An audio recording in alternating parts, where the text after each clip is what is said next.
that you can clarify. సరే ఏదేమైనా నేను ఏం మాట్లాడినా బడ్జెట్ బుక్లో మాట్లాడినా 12,000 కోట్ల రూపాయలు అదనంగా ఎట్లా వస్తుందని అడిగిన. సరే ఎనీవే అధ్యక్ష, ఇక అప్పుల విషయంలో ఇదే అసెంబ్లీలో నేను చెప్పిన అధ్యక్ష, మళ్ళీ ఒకసారి డిస్కషన్ పెట్టినా ఐఎమ్ రెడీ అధ్యక్ష. నేను ఛాలెంజ్ కూడా చేసిన లాస్ట్ టైం. బీఆర్ఎస్ ప్రభుత్వ 10 ఏళ్ల కాలంలో రాష్ట్ర ప్రభుత్వం కట్టే అప్పు మేము చేసింది కేవలం 4,17,000 కోట్లు మాత్రమే, including FRBM loan, Kaleshwaram loan, mission Bhagiratha loan, కార్పొరేషన్లు అప్పు తీసుకొని రాష్ట్ర ప్రభుత్వం కట్టేటి కూడా కలుపుకొని 4,17,000 మాత్రమే. దీని మీద ఎప్పుడు ఎక్కడ ఏ టీవీ డిబేట్కైనా, ఎక్కడ బహిరంగ చర్చకైనా, ప్రజల మధ్యనైనా, శాసనసభలోనైనా ఐఎమ్ రెడీ ఫర్ డిస్కషన్ అధ్యక్ష. ఇకపోతే అధ్యక్ష, ఈ పాలన వీళ్ళ 2 ఏళ్ల పాలన, ఈ 2 ఏళ్ల పాలనలో అధ్యక్ష 2025-26లో బడ్జెట్లో ఏం పెట్టారంటే 67,339 కోట్లు అప్పు తీసుకున్నామని పెట్టారు.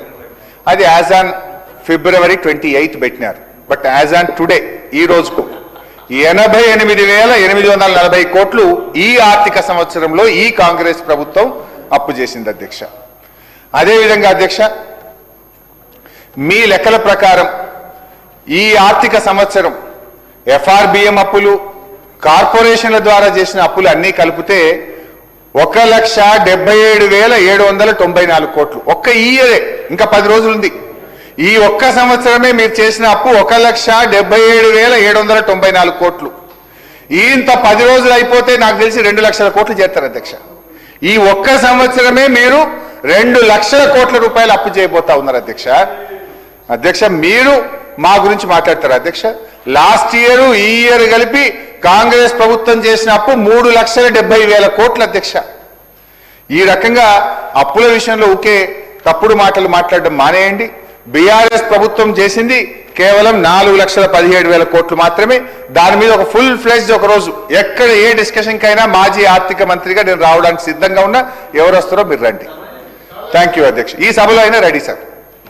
ఇకపోతే అధ్యక్ష, బడ్జెట్లోని మిగతా డిపార్ట్మెంట్స్ కూడా పోదాం. ఫైనాన్స్ మాట్లాడుకున్నాం, ఎఫ్ఆర్బిఎం మాట్లాడుకున్నాం, జిఎస్డిపి మాట్లాడుకున్నాం, పర్ క్యాపిటా మాట్లాడుకున్నాం.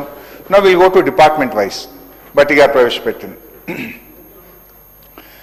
గౌరవనీయులు బట్టి గారు తన బడ్జెట్ ప్రసంగంలో ఏమన్నారంటే అధ్యక్ష, బడ్జెట్ అంటే సంఖ్యల చుట్టూ తిరిగే అంకెలు కాదు, ఇది ప్రజల చుట్టూ తిరిగే సంఖ్యలు. బడ్జెట్ ప్రజల జీవన స్థితిగతుల మార్పుకు దోహదపడే లెక్కలు అని బట్టి గారు తన ప్రసంగంలో చెప్పారు. సరే, ప్రజల జీవన స్థితిగతి మార్పుకు దోహదం చేసే ఈ లెక్కలు ఈ బడ్జెట్లో ఎక్కడున్నాయో చెప్పగలుగుతారా? ఏం sir it's minimum principle opposition will speak for 2 hours sir. There are lot of interruptions, kindly cooperate. ఇంకోటి సార్, ఈ రాష్ట్రానికి ఇంతకంటే ముఖ్యమైనది అసెంబ్లీకి ఏముంటుంది స్పీకర్ సార్? సార్ ఏదో కుట్ర జరుగుతుంది సార్ నా మీద. లేదు హరీశ్రావు గారు, 1:15 నిమిషాలు మాట్లాడిన మీరు కంక్లూడ్ చేయండి. సార్ ఇక మాట్లాడేదంటే కూర్చోమంటే కూర్చుంటా, మరి బొమ్మటే పోతాం సార్. ఇవ్వవలసిన టైం కంటే మంచిగానే ఇచ్చినాం, మాట్లాడండి. నేను హరీష్ రావు గారిని కోరుతా ఉన్నాను అధ్యక్ష. సార్ గంట మీద 15 నిమిషాలు ఇప్పటికే అయిపోయింది సార్. 1 hour 15 minutes అయిపోయింది సార్. ఇప్పటికే చాలా సమయం అయిపోయింది సార్. సార్ చెప్పాలనుకుంటే 1 hour లోపల పూర్తి స్థాయిలో చెప్పవచ్చు సార్. ఇంకా 2 గంటలు కావాలంటున్నారు. మాకు అభ్యంతరం ఏమైంది సార్? రేపు మాట్లాడమనండి, ఎల్లుండి మాట్లాడమని, డిమాండ్స్ మీద మాట్లాడచ్చు, అప్రాప్రియేషన్ మీద మాట్లాడచ్చు, చాలా సందర్భాల్లో మాట్లాడచ్చు సార్. ఇప్పుడే అన్ని మాట్లాడాలనుకుంటే ఎట్లా సార్? వారికి కూడా సమయం ఇవ్వండి సార్. ఇవ్వద్దంటలేను మేము, తప్పకుండా వారికి సమయం ఇవ్వాలా. కానీ ఈరోజు బడ్జెట్కు సంబంధించిన జనరల్ డిస్కషన్ జరుగుతూ ఉన్నప్పుడు బ్రాడ్గా చెప్పి మళ్ళా డిమాండ్స్ వస్తున్నప్పుడు స్పెసిఫిక్గా చెప్పే అంశం తీసుకోవాలి సార్. వారికి తెలియదు కాదు, చాలా సీనియర్ శాసనసభ్యులు. డిపార్ట్మెంట్ వైజ్ చెప్పాలంటే 2 గంటలు కూడా చెప్పొచ్చు, వారు 3 గంటలు కూడా చెప్పొచ్చు. ఈరోజు మీరు దాన్ని దృష్టిలో పెట్టుకొని నేను దయచేసి గౌరవ సభ్యులను కూడా కోరుతా ఉన్నాను అధ్యక్ష, ఇవన్నిటిని కూడా దృష్టిలో పెట్టుకొని గౌరవ సభ్యులు, ఇతర సభ్యులు కూడా మాట్లాడేది ఉంది. రేపటి వరకు మనం పూర్తి స్థాయిలో కంప్లీట్ చేసుకునేది ఉంది కనుక దీన్ని దృష్టిలో పెట్టుకొని కంప్లీట్ చేయాలని కోరుతా ఉన్నాను అధ్యక్ష.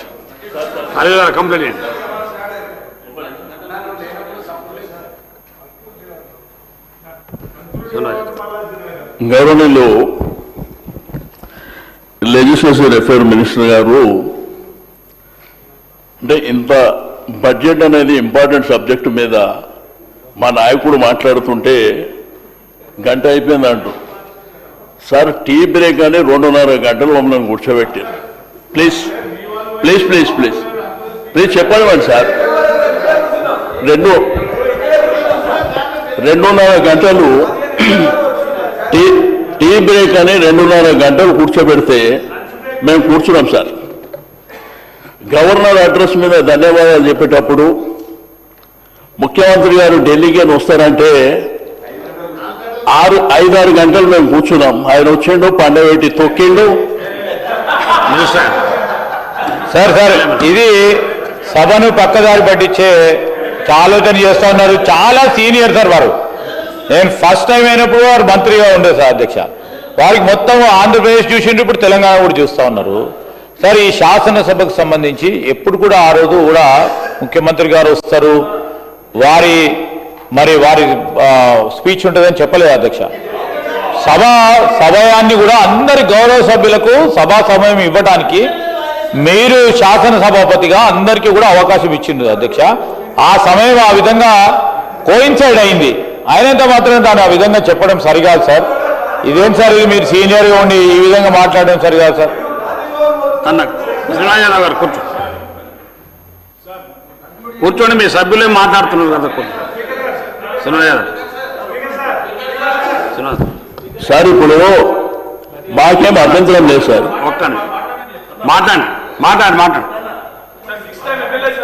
మాట్లాడండి శ్రీనివాస్ గారు. సార్ మాకు సభా నాయకుడు వారు వచ్చి రిప్లై ఇచ్చేటప్పుడు మాకు అభ్యంతరం లేదు. మేము ఇప్పుడే కొత్తగా 94 నుంచి చూస్తున్నాం. ఆ మర్యాద మాకుంది, ఆ గౌరవం మాకుంది. ఇప్పుడు శాసనసభ మీద మాకు గౌరవం ఉంది. టీ బ్రేక్ అని చెప్పి పోయిన తర్వాత 2.5 గంటలు మేము కూర్చున్నమాట వాస్తవంగా. మళ్ళా మాకు ఈ సభ మీద బడ్జెట్ మీద ఇంట్రెస్ట్ ఉంది, తప్పకుండా ప్రజలకు తెలవాలనేటువంటి ఉద్దేశం. సేమ్ టైం గవర్నర్ అడ్రస్ కూడా ఆ రోజు డిస్కషన్ జరిగింది. 4 సార్లు వాయిదా వేశారు. మమ్మల్ని 5 గంటల సేపు కూర్చోబెట్టారు. ముఖ్యమంత్రి గారు వస్తారు, సరే వారు ఢిల్లీకి పోయారు కాబట్టి వచ్చిన తర్వాత వారు గవర్నర్ అడ్రస్ మీద రిప్లై చెప్తారని మేము కూర్చున్నాం. ఆయన వచ్చిండు, రాత్రి 12 గంటల వరకు పండబెట్టి తొక్కిండు, పోయిండు. అయినా కన్ను నోరు మూసుకొని ఉన్నాం. కానీ ఇప్పుడు కూడా మాట్లాడలేకపోతే అన్న మాటలే కదా సార్, హౌస్లో అన్న మాటలే చెప్తున్నా. నేను మన కొత్తగా అడిషనల్ గా చెప్తున్నా. నేను దయచేసి ఒక సీనియర్ శాసనసభ్యునిగా ఈ సభకు గౌరవం, ఈ సభ గౌరవానికి మర్యాద ఉండాలని. ఇప్పుడు అంతకుముందు ఏంటంటే ముఖ్యమంత్రి గారు మాట్లాడే ముందు శ్రీధరన్న లేచి చెప్పిండు.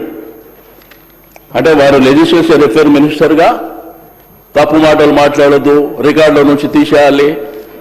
మా కేటీఆర్ గారు గతంలో మాట్లాడిండు, ఆయన అన్నాడు తెగియాలి అని చెప్పి ఆయన చాలా గౌరవంగా చెప్పారు. స్పీకర్ గారు రికార్డుల నుంచి తొలగించేస్తున్నాం అని చెప్పారు. మరి పండబెట్టి తొక్కుడు మరి అట్లనే ఉండాలనా?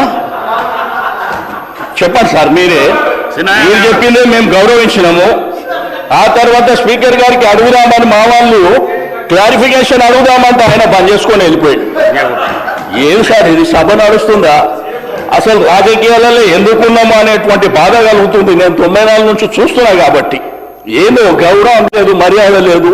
వారు మాట్లాడుతుంటే వారు రేపు ఆన్సర్ చెప్తారు, మధ్యలో వాళ్ళు వేసి మాట్లాడుతారు. మొన్న కూడా చెప్పిన, మేము అడిగితే మైక్ ఇవ్వరు, మా దిక్కు చూడరు. అంటే దీనికి అందుకే మేము ఎందుకు రావాలి శాసనసభకు బాధ కలుగుతుంది. అధ్యక్ష, మీరు అవకాశం ఇచ్చినందుకు ధన్యవాదాలు. మారిండ్రు అనుకున్నా ఏం మారలేదు. ఏం మీరు మారదు కూడా ఇక.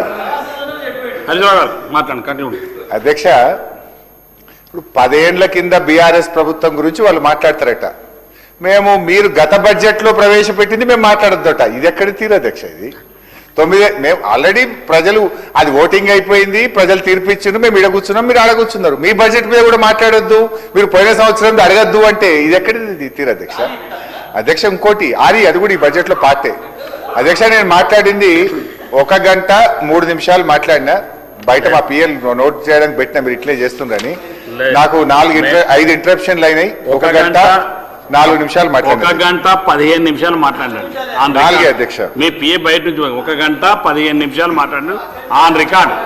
సరిగా మాట్లాడి కంక్లూడ్ చేయండి. మీరు ఎంత మాట్లాడారు నాకు కనీసం గంట టైం ఇస్తే మాట్లాడితే పోమంటే లేదు, పోతుంది మీరు సార్. conclude చేయండి. నాకు 1 అవర్ ఇస్తే ఇవ్వండి సార్, లేదంటే అవసరం లేదు. మీరు మాట్లాడండి. మీరు ప్రతిపక్షం మాట వినదలుచుకోలేదు, విమర్శలు తీసుకోదలుచుకోలేదు, సజెషన్స్ మేము- మీకు వద్దు, మీరు మాట్లాడొద్దంటే కూర్చుంటాం అధ్యక్ష. హరీష్ రావు 3 గారు గంటలు. హరీష్ రావు గారు చాలా గౌరవ సీనియర్ సభ్యులు ఈ హౌస్ లో. వారు సుదీర్ఘ కాలం ఫైనాన్స్ మినిస్టర్ గా చేశారు, మిగతా బాధ్యతలు కూడా నిర్వహించారు. వారికి కావాల్సినంత సమయం ఇచ్చాం. ఇచ్చిన తర్వాత కూడా ఇంకా 5 నిమిషాలు ఇచ్చి కంక్లూడ్ చేయండి అని చెప్పాము. మిమ్మల్ని మైక్ కట్ చేయని చెప్పలేదు అధ్యక్ష. మేము ఇంకా 5 నిమిషాల్లో కంక్లూడ్ చేయాలి అంటే మీరు వద్దంటే నేను బయటికి పోతాను, నేను వద్దంటే బయటికి పోతాను, మాట్లాడితే బయటికి పోతా అంటారు ఏంటి అధ్యక్ష? బయటికి పోవద్దు, మీరు మాట్లాడాలని కంక్లూడ్ చేయాలని కోరుతున్నాం. దయచేసి అందరూ కంక్లూడ్ చేయండి అధ్యక్ష. కంక్లూడ్ చేయండి. స్పీకర్ సార్ 12:30కు టీ బ్రేక్ అని హౌస్ అడ్జర్న్ చేస్తే 3:30 దాకా ఈ కుర్చీలో కూర్చున్నా ఎప్పుడు బెల్ కొడతారో అని.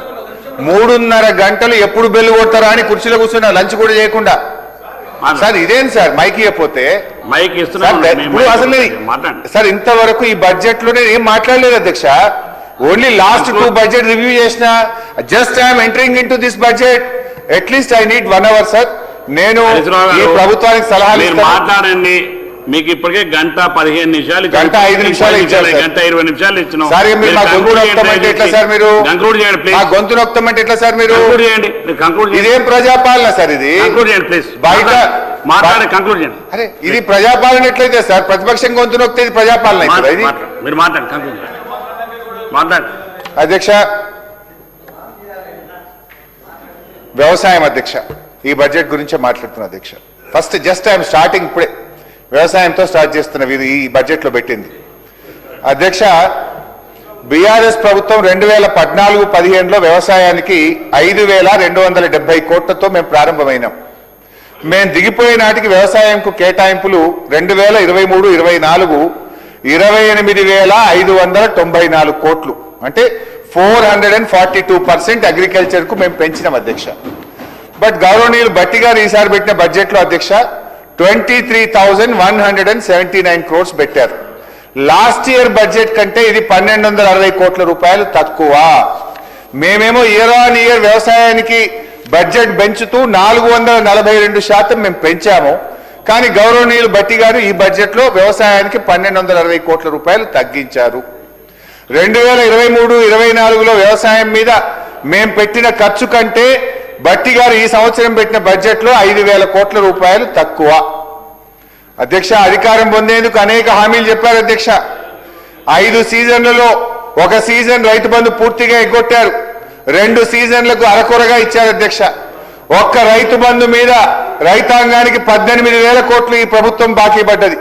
పంటల బోనస్ 1,161 కోట్లు బాకీ పడ్డది. రుణమాఫీలో 31,000 కోట్లు బాకీ పడ్డది. పంటల బీమాలో 1,300 కోట్లు బాకీ పడ్డది.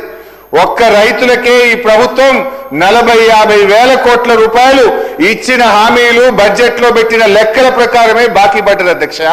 మరి ఇవన్నీ క్లియర్ చేయాలంటే బడ్జెట్ వ్యవసాయానికి పెంచాల్సింది పోయి 1,260 కోట్ల రూపాయలు తగ్గించారు. ఇది ఎలా మరి ఇవన్నీ పూర్తి చేస్తారో చెప్పాలని చెప్పి నేను అడుగుతా ఉన్నా అధ్యక్ష. అదేవిధంగా ఈ బడ్జెట్ లో రైతు భరోసాకు కూడా అధ్యక్ష ఏం చేసినారు అధ్యక్ష? ఈ బడ్జెట్ లో 13,593 కోట్లు పెట్టారు. నిన్న ముఖ్యమంత్రి గారు పోయి 1 ఎకరానికి ఇచ్చొచ్చారు. ఏప్రిల్ మే నెలలో మిగతా డబ్బులు ఇస్తాము అంటున్నారు. ఇస్తే ఈ 13,593 కోట్లకే ఇస్తారు కదా, మరి అప్పుడు ఎక్కడ కట్ అవుతుంది? వానాకాలం కట్ చేస్తారా? వచ్చే సంవత్సరం యాసంగి కట్ చేస్తారా? మరి ఇప్పుడు ఈ సంవత్సరం పెట్టిన నిధుల్లో రైతు బంధు ఇవ్వకుండా వచ్చే సంవత్సరం ఏప్రిల్ మేలో ఇస్తే దానికి అనుగుణంగా నిధుల కేటాయింపులు లేవు. మరి అప్పుడు ఎవరిది కట్ అవుతుంది? మళ్ళొక్క పంటకు రైతు బంధు పోతుందా? దీనికి మరి ఏ రకంగా అడ్జస్ట్ చేస్తారో భట్టి గారు సమాధానం చెప్పాలి. ఎందుకంటే ఇప్పటికే ఒకసారి 3 ఎకరాలకే ఇచ్చి బంద్ చేసిండ్రు, ఒకసారి మొత్తానికే ఇయ్యలేదు. మళ్ళీ ఇప్పుడు గట్లే చేస్తారా ఏంది? స్పష్టత ఇవ్వాలి. రైతులకు పూర్తి స్థాయి రైతు బంధు డబ్బులు ఏ రకంగా ఇస్తారో కూడా తమ సమాధానంలో చెప్పాలి అధ్యక్ష. ఇక సివిల్ సప్లైస్ అధ్యక్ష